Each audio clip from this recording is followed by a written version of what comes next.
Oi, gente, tudo bem com vocês? Como eu estava aqui comentando, né? Nós iremos fazer o capítulo 12 hoje, tá? E vai ser a última vez, eu acredito, que a gente vai ler no ano. Porque tá acabando o ano, né? E aí a gente vai ler por último hoje. Vão lá na página 18, porque era o que a gente estava finalizando, né? Faltou essa página. Na verdade, 16 a 18. Mas acho que a gente. Ah, não, a gente não falou da crise dos refugiados ainda, né? No meu caderno tá aqui não, então acredito que não. Vamos lá, página 16, tá? Vou compartilhar aqui com vocês. Gente, daqui a pouco eu vou mandar um link de um arquivo que eu tô fazendo. De um artigo, quer dizer. Alguém pode responder meu artigo depois lá, o questionário? Muito obrigada, que puder. Que hoje é o último dia. Na verdade era ontem. Página 16. Quem quiser ler, coloca eu aí, como eu falei, é o último dia. Então, quem quiser treinar a leitura, aproveita. Eu vou tentar falar menos, tá? E, gente, principalmente no próximo capítulo, toda vez que você vê, por exemplo, determinado país, e o que eu fiz quando eu grifei esse livro, o capítulo 12 ano passado, eu peguei várias cores de marca-texto, e aí toda vez que falava um país específico, eu colocava aquela cor de marca-texto. Ou então mudava, por exemplo, se estava falando sobre o tipo de vegetação ou o tipo de mineral que aquele determinado país usava, entendeu? Porque o capítulo 12 vai falar muito sobre a economia de base que os países da América Latina têm. E aí ele vai falar especificamente que país tem bauxita, que país tem gás mineral, que país tem gás natural, que país tem petróleo. Muito específico, sabe? Pode ir, Bianca. No começo, né? Uhum. Na América Central, alguns países apresentam instabilidade políticas, sociais e econômicas internas. Como resultado, parte de suas populações tem fugido para países vizinhos em busca de melhores condições de vida. O Haiti, por exemplo, sofreu sucessivos golpes militares, tendo sido governado durante muitos anos por ditadores que perseguiram opositores. Tal cenário levou à morte de milhares de habitantes locais e ocasionou uma crise política, social e econômica, especialmente pela pouca capacidade de atrair investimentos estrangeiros. Essa situação fez com que a ONU mandasse forças de paz para lá, em 2004, sob a coordenação do Brasil, para promover a pacificação do país. A missão internacional conseguiu promover uma transição de governos, mas a situação do Haiti ainda é delicada, pois um terremoto assolou o país em 2010, destruindo cidades inteiras e provocando a morte de mais de 300 mil pessoas. Pode continuar? Finaliza com o parágrafo da instabilidade. Isso é. A estabilidade política e econômica, somada à catástrofe natural, levou milhares de haitianos a fugirem do país em busca de melhores condições de vida. Um dos principais destinos desses refugiados é o Brasil. Obrigada. Gente, então é importante. A gente já falou, na verdade, né, semana passada, um pouco sobre isso, um pouco sobre como o Haiti ele se desestruturou exatamente por uma sequência de crises, né? Primeiramente, eles tiveram crises, teve um tsunami, aí teve várias guerras políticas, quem que ficou mandando depois, aí depois teve o terremoto, então muita gente morreu, o país ele é bem desestruturado, por isso muito frequentemente as pessoas migram de lá, né, tentam ir, e o Brasil é um país que tem muito haitiano, né, Cauê, você pode ler pra gente tudo que falar sobre Cuba, então é até aqui mais ou menos, tá? Então desse onde a Bianca parou até aqui. Outro país latino-americano? Isso. Outro país latino-americano que enfrenta uma crise político-econômica é Cuba. O país adotou o socialismo após o fim da Revolução Cubana, em 1959. Esse fator, somado à proximidade com a União Soviética e fornecer subsídios financeiros à maior ilha do Caribe, provocou diversos desentendimentos entre a Cuba e os Estados Unidos. Assim, os Estados Unidos promoveram um bloqueio econômico ao país, logo após as crises dos mísseis de 1962. Com a descentralização da União Soviética em 1991, Cuba ficou isolada em termos políticos e econômicos. o que gerou sérios problemas financeiros ao país. Apesar dos avanços nas áreas sociais, especialmente saúde, educação e isolamento, fragilizou bastante a econômica cubana. Muitos cubanos tentaram fugir do país em direção aos Estados Unidos, utilizando-se das embarcações precárias. Esses refugiados passaram a ser conhecidos como balseiros. Nos últimos anos, o governo de Cuba promoveu uma abertura econômica, tentando atrair investimentos estrangeiros, especialmente para o setor de turismo. Honduras é outro país em situação. Epa, Honduras também é para ler? Deixa eu falar de Cuba um pouquinho, se você quiser ler depois. Então, aí quando a gente está falando de Cuba, é sempre importante saber sobre isso, porque Cuba ele nem sempre foi um país socialista, né? Ele teve uma revolução do povo mesmo. A gente vai estudar a Revolução Cubana no ano que vem, no 9º ano. É uma revolução bem interessante de ser estudada, porque ela não foi a única. Foram várias revoluções no mundo que tiveram esse sentido socialista durante a Guerra Fria, ali naquele período, tá? E eles foram apoiados, então, pela URSS. Só que quando isso aconteceu, os Estados Unidos, que era o país mais forte, mais perto de Cuba, faz um bloqueio econômico. Lembra quando a gente teve uma história de bloqueio econômico também, que foi Napoleão quando fez com a Inglaterra, que ninguém podia comercializar com a Inglaterra? Foi o que os Estados Unidos fez com Cuba. Então, basicamente é assim, quem comercializar com Cuba é meu inimigo. E vamos ser sinceros, quem é que quer ser inimigo dos Estados Unidos hoje em dia, né? Eles têm os maiores armamentos, o maior exército do mundo, mais dinheiro que todo mundo, o dinheiro mundial é o dólar, a língua oficial mundial praticamente é o inglês. Então, assim, é muito difícil ir contra eles. E ainda assim, uma ilha, que é Cuba, continua indo contra eles. E assim, o que aconteceu foi que Cuba, ela ficou bem estagnada. Para vocês terem uma ideia, a Havana, ela é a capital, né? Olha só o tipo de carro que as pessoas têm. Porque se eles pararam de desenvolver, eles não tinham indústria própria, né? Muita coisa era trazido. Então, ficou meio que parado nos anos 50, praticamente, entendeu?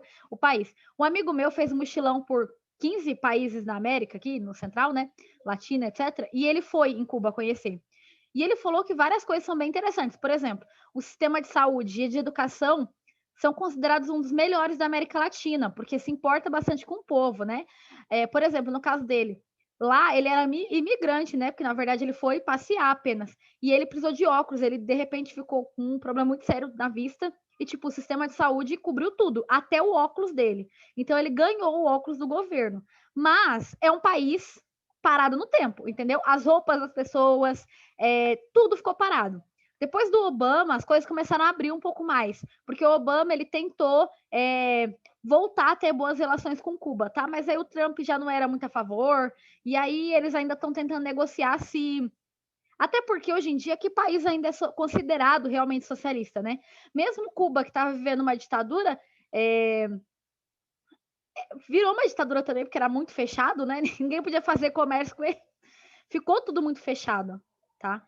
E aí, algumas coisas eles tiveram que readaptar.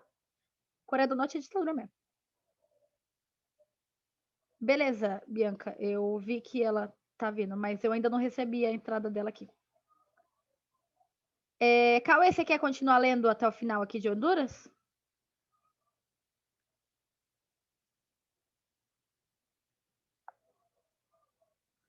Se não, vou abrir pro João, porque ele falou que ele quer.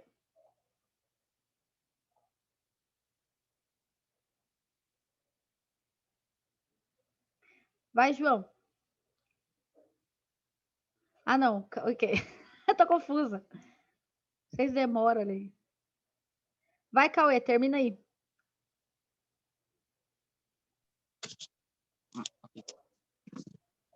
Honduras é outro país em situação delicada. Uma crise política instaurou-se no país em 2009. Apresentou-se uma proposta de revisão na Constituição do país para permitir, entre outras coisas, a reeleição presidencial. A proposta gerou uma crise política que culminou com a deposição do presidente e a tomada do poder pelo exército. Em seguida, o povo presidente João Orlando Hernández mudou a Constituição e se reelegeu em 2017 para um mandato previsto até 2022. Opositores ao governo acusaram a mudança da Constituinte como um golpe e passaram a ser perseguidos. O processo eleitoral hondurenho foi colocado em xeque por organismos internacionais, como a Organização dos Estados Americanos, OEA, que disse haver suspeitas de fraudes nas urnas. É frágil a economia primária, somada ao aumento da violência que sucedeu ao processo eleitoral, impulsionou milhares de pessoas a pedir asilo e refúgio em outros países. Segundo o Alto Comissariado das Organizações Unidas para os Refugiados, ACNUR, quase 300 mil pedidos de asilo e refúgio foram solicitados por moradores de Honduras e dos vizinhos Guatemala e El Salvador em 2017. Obrigada. A gente estudou, quando a gente falou sobre o fator de imigração, que o fator de crise política, né, que gera uma guerra civil, é um fator que as pessoas vão realmente tentar uma nova vida, né, em outro ambiente. João, sua vez. O João Antônio que pediu. Você vai falar sobre os refugiados venezuelanos, né? Um conceito bem atual, na verdade. Você tá aí? Sumiu?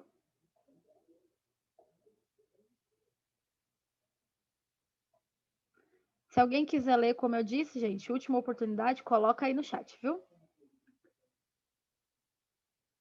que aconteceu? Até o João falar que apareceu. Vai, Bianca.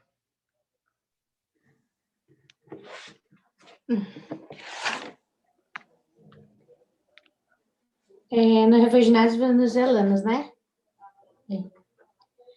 A Venezuela, país vizinho ao Brasil, enfrenta problemas políticos e econômicos, como inflação, escassez de alimentos, de remédios e de produtos básicos. No início de 2019, o oposicionista Juan Guaido, não sei como fala, se autoproclamou presidente interino do país, em uma tentativa de destituir o presidente Nicolás Maduro, a quem Guaidó acusou de ditador. A proclamação ocorreu 2 semanas após Maduro tomar posse para um segundo mandato presidencial. O governo de Juan Guaidó foi reconhecido por países como Brasil e Estados Unidos. Já Nicolás Maduro manteve o apoio, principalmente de Rússia e China. O clima de instabilidade política intensificou os conflitos internos na Venezuela e o movimento de refugiados. Um dos principais destinos de quem deixa o país é o Brasil. Estima-se que pelo menos 50 mil venezuelanos tenham se fixado aqui, apenas nos primeiros meses de 2018, um crescimento de mais de 1000% em relação a 2015. O aumento expressivo de venezuelanos tem gerado conflitos nas regiões de fronteiras, especialmente na cidade de Pacaraíba, em Roraima, que recebe a maioria desses imigrantes, além da capital de Boa Vista. Então, né, olha aí, uma crise política de novo, né, gerando esse desenvolvimento, essa necessidade de refugiar-se. Mas vocês vão ver no capítulo seguinte que não foi só uma questão política, tá? No sentido de tentar sair da questão do comunismo, né? Que na verdade o país teve um problema muito ditatorial, sei lá. O país teve um problema sério com a parte econômica, de desestruturação econômica mesmo, e tentada de retomar, né, o seu direito, o seu poder, tá bom? Mas não dá tão certo. Vocês vão entender melhor no próximo capítulo. Vão lá para a página 25 agora.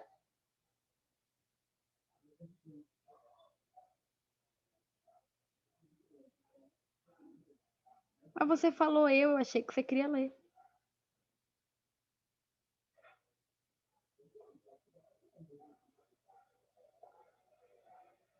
Vamos tentar, Isa. Como eu falei, capítulo 12, né? Aspectos produtivos da América Latina. Gente, é bem importante vocês escreverem ou ir grifando as partes que a gente está falando aqui. Por exemplo, determinado país, ele é muito bom produzindo tal coisa. Ou em determinado país encontra-se bem tal coisa. Então, grifa isso. Se possível, grifar de canetas coloridas é melhor. Se não, você grifa de outra cor. Vai, Isabela. Página Ai, 25. professora, eu consegui, Bianca, graças a Deus, obrigada pelo aviso. Agora lendo. Peraí, eu vou desligar a câmera que eu fico feia nesse ângulo. As bases produtivas da América Latina. A América Latina destaca-se no cenário internacional, especialmente pela produção de exportação de produtos primários, ou seja, agropecuários e minerais. Peraí, cadê? A estrutura geológica do subcontinente contribui para a presença de minérios variados em seu subsolo. Ao mesmo tempo, como a região apresenta grande extensão territorial, tanto no sentido norte-sul quanto no sentido leste-oeste, há diversidade de climas, de vegetação, o que favorece o desenvolvimento de cultivos, a criação de animais. A exploração agropecuária e mineral da América Latina não é recorrente, pois teve início antes mesmo da chegada Não é recente. europeu com os povos nativos. Durante o período colonial, a redescoberta das riquezas minerais e a possibilidade de plantio dos produtos existentes na Europa, como a cana-de-açúcar, desperta o interesse das metrópoles europeias que passaram a explorar essas riquezas intensamente. Graças a Deus, eu consegui ler. Gente, olha só. Então, o que a Isa falou aqui? Que toda essa riqueza produtiva, né, ela já faz parte da nossa estrutura geológica mesmo. Aqui, ó, é a base sobre a qual está assentado o relevo terrestre. Se você pensar, alguns historiadores não, desculpa, alguns geólogos, né, que estudam o solo e o tipo da terra, né, do tipo de solo mesmo, descobriram que essas regiões aqui do interior, né, próximo ao Brasil, próximo ao Brasil, próximas a partes parecidas, né, com o interior aqui, né, do continente, descobriu-se que tem uma terra mais antiga, né? E se essas terras antigas estão aqui presentes, é muito fácil de encontrar os minérios, de encontrar esses gases, né, ou combustíveis fósseis, né, de alguma forma. A gente já estudou alguns deles lá no 6º ano, na verdade não fui eu, né, com outro professor, falando sobre os recursos naturais e fontes energéticas. Várias dessas vão ser estudadas aqui de novo, não especificamente o que é cada uma delas, a gente já espera que vocês saibam, mas vamos retomar, né, onde elas estão encontradas, tá? Se vocês observarem aqui, nesse gráfico, né, exportação mundial de açúcar, em 2017, o Brasil, tururum, e isso daqui é dos outros países não, né, latino-americanos. Mas ó a diferença, esse aqui é 37% do Brasil contra o segundo lugar, a Guatemala, com 3,4%. E aí a exportação mundial de minério de cobre em 2017, sendo que o Brasil também está pequenininho, ó. Agora o Chile, em compensação, encontra-se muitos produtos no Chile, principalmente porque é uma região montanhosa, né? Próxima página. Quem quiser ler, vai colocando eu aí no chat.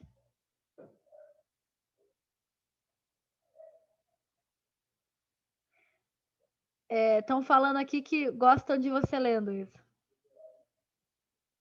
Estavam sentindo sua falta. Você leu do Brumadinho, Thaisa?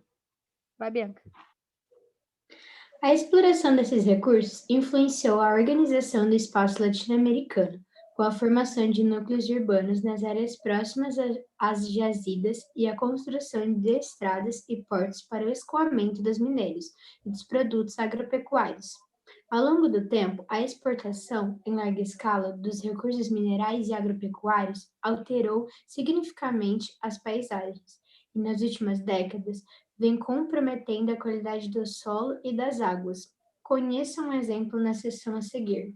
Se a gente observar, né, ao longo dos anos, como a Isa falou, é uma coisa recente, a criação de gado, a extração de minério e essas coisas aqui no nosso território, na América Latina? Não, tá desde o processo de colonização, até porque um dos fatos do processo de colonização é exatamente essa forma de extração, né? Lembra que era uma das características da colonização latino-americana, é que não foi uma colonização, de povoamento, foi de extração. Então eles tentavam tirar, né, os componentes. Isso está desde o início. Isso causa efeitos na natureza? É lógico que sim. Quando você está falando de extração de minério, normalmente acaba modificando o solo, causando alguns produtos químicos como o mercúrio, né, que é um componente químico que polui e acaba com o solo, com a água, entre outras coisas, tá? Vai, Isa, Brumadinho. Tá, cadê? Peraí, aqui. Em 25 de janeiro de 2009, uma das barragens da mineradora Vale se rompeu, dando ali tudo errado, causa de uma avalanche de tô cega, gente, desculpa hoje. Calma. Rejeito de minério de ferro atingiu a cidade de Brumadinho, Minas Gerais. O rompimento da barragem... Mano, fala comigo. O movimento da... Peraí, João Roberto. Mano, posso falar uma coisa? Não. O movimento da barragem deixou mais de 600 pessoas... É importante. Depois que eu ler... Eu vou ter que cortar, Isa. Eu vou finalizar aqui, depois eu abro para você. O rompimento da barragem deixou mais de 250 pessoas mortas e impactos ambientais graves. Eu acredito que vocês devem ter visto, né, aquele período em que aconteceu isso na barragem. Vocês já estavam aqui presentes. Na verdade, até hoje, o mar ali morreu. Não tem mais jeito, o mar matou todos os animais. O mar, né? O rio, desculpa. O rio ali morreu, não tem jeito mais aquela região. Não tem como limpar. A Vale diz que está fazendo, né, o que pode para poder limpar essa área, mas é difícil reestruturar, até porque causou fortes impactos ambientais ali, além de matar as pessoas, mataram os animais, né? Não sei se vocês lembram de passar isso o tempo todo na TV, né? Tentando resgatar os cachorrinhos, os animais nativos mesmo, até os bombeiros que foram lá, os primeiros bombeiros acabaram morrendo também, porque essa é uma lama contaminada, né? Com vários tipos de sedimento. Gente, página 29.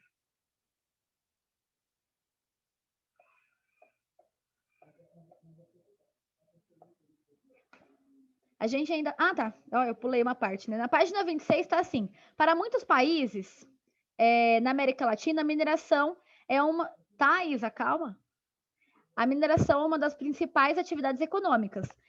Diversos metais são explorados no subcontinente, como a bauxita, o ferro, o cobre, o manganês, o estanho, o níquel, o ouro e a prata. Então, são tipos de minérios, né, que se extraem constantemente. As jazidas de minérios metálicos situam-se predominantemente em áreas de escudo cristalino, né, que são aquela parte mesmo que se faz esses componentes de minérios. Minerais fósseis, como petróleo, carvão mineral e gás natural, associado, né, à geologia sedimentar, também são importantes itens da economia desses países latino-americanos. Aí sim a gente vai para a página 29 e a Isa vai ler. Isa, eu quero que você leia esses 2 parágrafos grandões, tá? Aqui, eu posso ler já. O território mexicano abriga jazidas importantes de chumbo, muito utilizado nas indústrias químicas e de construção civil. Zinco, utilizado, por exemplo, e para fazer ligações de aços, cobre. E na América Central, destaca-se a extração de bauxita, alumínio e Jamaica e de níquel em Cuba, na América no Clube da República Dominicana. Na América do Sul, o Chile é o maior produtor e exportador mundial sobre o Peru. O Peru também se destaca na produção desse mineral metálico de chumbo e mercúrio usado em lâmpadas na indústria química. Lê devagar, senão você está pulando palavra. Desculpa, ouro estranho usado na fabricação de ligas metálicas, prata e zinco. A Bolívia apresenta importantes reservas de estranho e tungstênio necessária à fabricação de filamentos e de lâmpadas. E é considerada o país com as maiores reservas mundiais de lítio para fabricar baterias. O Brasil é o segundo maior produtor civil e bauxita de alumínio e o maior produtor de nióbio para a fabricação de ligas metálicas. Gente, tem mais parágrafo aqui... Não, é isso, obrigada. Esses parágrafos aqui são bem importantes, vocês estão vendo, né? Como eu falei para vocês, olha só, grifem essas partes. O que o Chile é maior produtor? De cobre, tá vendo? E o Peru? Ele é aqui, né? Ele se destaca no mineral, tanto no chumbo, mercúrio, ouro, estanho, prata, zinco. E aqui ele ainda dá as ideias para que você usa cada um desses itens, né? Eu vivo falando, tudo que a gente tem aqui em volta, em algum momento veio de uma matéria-prima, né, da natureza. Então tá aqui a prova das coisas que às vezes a gente não entende muito bem. E o Brasil, né? Falamos da Bolívia, que a Isa leu, né? A Bolívia que tem muito bom no estanho e no tungstênio, alguma coisa assim. E o Brasil, ele é muito importante nessa parte, tanto da bauxita Vou deixar, Cauê. Quanto do nióbio, né? A fabricação de ligas metálicas. O nióbio, na verdade, deveria ser muito melhor utilizado. Ele é um dos melhores tipos de metal do mundo. Nós somos, para você ver, fora do Brasil, existe apenas 2% de nióbio do mundo. O Brasil está com 98% de todo o nióbio do mundo. E ele ajuda a produção de celulares, aviões e várias coisas, mas a gente não sabe usar. Então, a gente não sabe vender também. Nem as coisas que a gente tem bom, a gente consegue vender direito. É complicado. Vai, Cauê.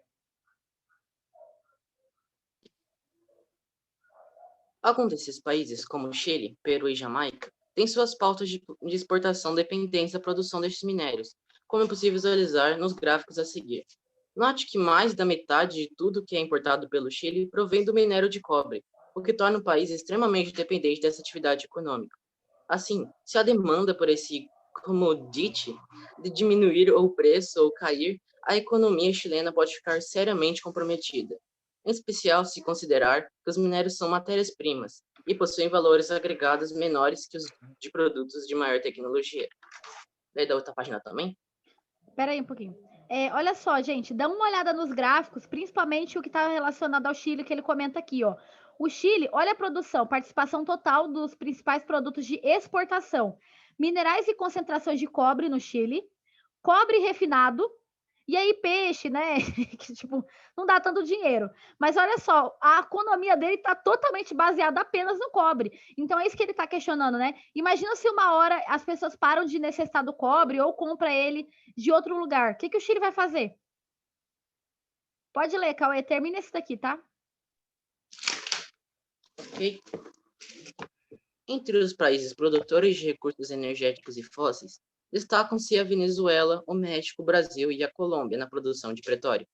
Alguns países na América Central, como Trinidad e Tobago, Trinidad e Tobago. Dependem da exportação desse produto, mas não figuram entre os maiores exportadores mundiais. O petróleo é a principal fonte de energia utilizada no dia de hoje, o que torna esse recurso estratégico para os países que o exportam. A Colômbia está entre os maiores produtores de carvão mineral do mundo, usado, por exemplo, para incendimento de fogão, e a Bolívia é uma grande produtora de gás natural, utilizando, por exemplo, nos fogões de cozinha. O Brasil é o principal comprador do gás natural boliviano. O gás natural GN é diferente do gás produzido com base no petróleo, GLP, gás líquido de petróleo. Petróleo. Isso. Então, basicamente, olha só, a Bolívia ela é bem importante no gás natural, né? Tanto. Ai, Deus, tá acabando não. Tanto que, se vocês olharem esse texto aqui, ele vai explicar um pouquinho do gás natural saindo por canos, tirando o gás natural daqui, passando até por essas regiões, olha, que nós vivemos. Aqui, Campo Grande, tá vendo? E chegando em São Paulo, em outras áreas do Sul, tudo mais porque faz parte mesmo de todo esse trajeto, né, do gás natural para levar o gás de cozinha que as pessoas têm. Vai, Bianca, lê os 2 parágrafos aí da próxima página. Coloque o nome no chat, por favor, gente. Grandes reservas de petróleo e crise na Venezuela. Na produção de minerais energéticos, a Venezuela é destaque na América Latina. O país possui uma das maiores reservas mundiais de petróleo, 17,5% do total das reservas, e está entre os 10 maiores produtores do planeta, segundo a Organização dos Países Exportadores de Petróleo, OPEP. O petróleo é a principal fonte de energia do mundo contemporâneo, sendo a base das usinas termoelétricas e utilizado para a fabricação de gasolina, óleo diesel e combustível para aviação. Também é matéria-prima para a produção de plásticos, borracha, asfalto e medicamentos. Historicamente, o petróleo tem uma grande importância econômica para a Venezuela. Porém, a abundância desse recurso fez com que o país não se preocupasse em investir em outras fontes de renda, tornando-se bastante vulnerável às variações do preço do produto no mercado internacional. No primeiro semestre de 2014, o preço médio do barril do petróleo era de $107. No segundo semestre daquele ano, o preço começou a cair rapidamente, alcançando o valor de aproximadamente $47 nos últimos meses de 2015. Essa queda de preço foi ocasionada pelo aumento da produção mundial, que ocorreu em um momento de desaceleração econômica dos países europeus, da China e do Japão. Quando a oferta de determinado produto no mercado é maior que a procura por ele, o preço diminui. Foi o que aconteceu com o petróleo. Continua a folha, que daí eu vou explicar tudo de uma vez. A diminuição do preço do petróleo, somada à queda de importação desse recurso por parte dos Estados Unidos, agravou as dificuldades econômicas da Venezuela e ocasionou corte nos programas sociais implantados durante o governo de Hugo Chávez. Desde a morte de Chávez e a posse do atual presidente, Nicolás Maduro, a crise vem se agravando com a alta da inflação e da dívida externa, o desemprego e o desabastecimento de itens essenciais. A Venezuela importa 75% de tudo que consome. Como resultado da grave crise, centenas de milhares de venezuelanos fugiram-se em países próximos, Colômbia, Peru e Brasil, por exemplo. Os problemas socioeconômicos iniciaram uma crise política interna no país, com forte oposição entre governo, classe média e elites. Como estudado anteriormente, em 2019, Juan Guaidó se autoproclamou presidente interino da Venezuela, disputando o poder com Nicolás Maduro, que seguiu no governo. Maduro tem sido bastante criticado pela repressão utilizada para conter os conflitos em curso e já sofreu penalidades de outros países. Em 2017, por exemplo, como retaliação, a Venezuela foi suspensa do Mercosul, Mercado Comum do Sul. Gente, então, esse aqui é o ponto do porquê que a Venezuela acabou chegando da crise que chegou, né? Já tinha questão, a política lá que a gente estava discutindo anteriormente, né? Que a Bianca até tinha lido mesmo, exatamente porque eles estavam ali numa rixa de quem, afinal, vai governar o país. Mas uma coisa muito importante é o fator do petróleo. Na verdade, é o grande causador de tudo. Por quê? Gente, tudo, praticamente tudo que a gente produz. O asfalto do chão, seu shampoo, condicionador, a chiclete, quase tudo que a gente consome, produz e gasta tem alguma origem de petróleo no meio. Então, é a maior riqueza que nós temos no mundo, é uma fonte extremamente usada em quase tudo que a gente faz no mundo, né? E se é tão utilizado, a Venezuela, que é um dos maiores produtores de petróleo, ou pessoas que extraem, ou país que extraem petróleo, né? Porque eles não produzem, já estava lá. Então, do mundo, somente o principal aqui na América principalmente o pessoal aqui na América, né? Latina, né? Ele é o principal. Ele considerou que isso ia dar certo. Eu vi vários geógrafos para falar isso, tá, gente? Não foi da minha cabeça. Ele considerou que ia dar muito certo, que isso ia viver para sempre, que nunca ia entrar numa crise do petróleo, que sempre eles iam ter dinheiro. Então, eles gastavam a doidada. Fazia escola, fazia não sei o quê, tudo quanto é tipo de coisa, mas nunca pensou que uma hora, se acontecesse uma crise no petróleo, não tinha de onde tirar dinheiro. E foi onde começou o começo do fim de toda a crise que gerou, entendeu? Quando o petróleo aqui cai, né, o preço do petróleo cai drasticamente de 104 para 47 reais o dólar, né, ou o dólar, quer dizer, cada barril, é uma queda de mais da metade, né? Então, aumenta muito as dívidas, porque eles continuam gastando igual, como se tivesse uma fonte de renda inesgotável, e não tinha. O país ainda sofreu vários embargos por ser um país considerado de viés socialista e ditatorial, então vários países não quiseram mais fazer acordos com eles. Aí faltou comida, faltou dinheiro, não tinha o país virou um problema. Em compensação, os grandes líderes políticos estão nem aí, comendo a doidada e fazendo festa por aí. Tá? Página 32.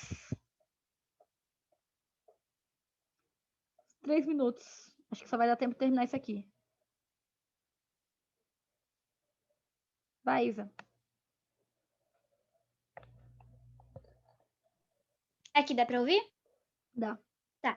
Eu vou ler rápido, né? Ou devagar, ou normal? Lê. Rápido. A produção de agropecuária é outra atividade econômica importante que compõe as pautas de... Peraí que tá difícil de ler. De exportação dos países latino-americanos. A agropecuária destinada à exportação é geralmente praticada em grandes propriedades monocultoras. No sistema de plantation. Não sei se assim pronuncia. Assim deve ser. Tá. Nas quais são cultivados, produtos de café, milho, soja, trigo, cana-de-açúcar, cacau e algodão. O sistema de plantation é uma herança no período colonial, quando foram introduzidas as culturas de cana-de-açúcar, café, cacau, frutas tropicais como banana, produtos exportados pela América Latina até os anos atuais, nas grandes propriedades também ocorrem criações de gados, principalmente o bovino. Nesse contexto, destaca-se como entre os maiores exportadores mundiais de produtos de agricultura, de agrícolas. Brasil, primeiro lugar, Colômbia, terceiro lugar. Acho que é isso, né? Estão falando os lugares. Na produção de café, Equador, primeiro lugar, Costa Rica, terceiro, Guatemala e Colômbia, quinto lugar. E na produção de bananas, juntos, esses países vendem 52% de toda a banana consumida no mundo. O Brasil, 52%. Segundo lugar, e a Argentina, 3%, com 30% de toda a exportação mundial de milho. Veja os gráficos. Participação total, por cento dos países americanos, blá, blá, blá, blá, Gente, dê uma olhadinha nos 2017. gráficos. A gente já estudou o sistema de plantation, lembra? Ano passado, várias vezes a gente falou sobre isso. Monocultura, mão de obra escrava, objetivo de exportação em grandes latifúndios, né? Quase sempre voltada para um tipo apenas de exportação, né? Ou de plantação, só de cana-de-açúcar, só de tabaco, só de café, só cacau, só frutas tropicais. Principalmente a banana, né? Como ele coloca aqui, que é o grande produtor, né? Que a gente tem. Então, olha aqui, é importante esse parágrafo? É muito importante até para vocês conseguirem prestar vestibular, porque é importante vocês saberem essas categorias aqui, tá?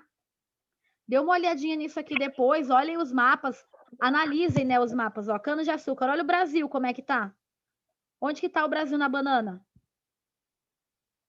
Não tem. Onde que tá o Brasil no café?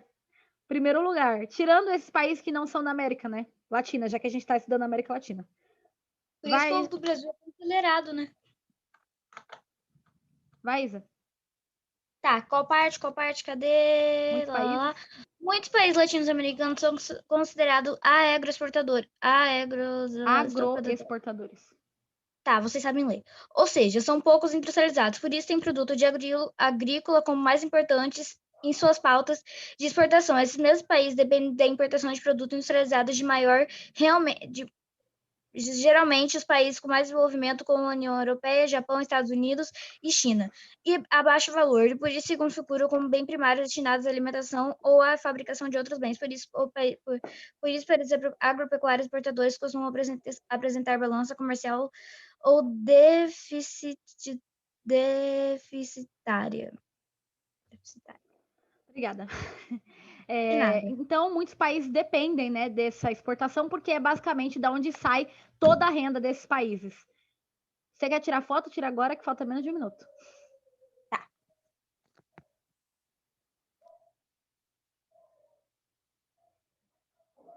Só que o pessoal precisa de ligar a câmera. Deixa eu pausar aqui.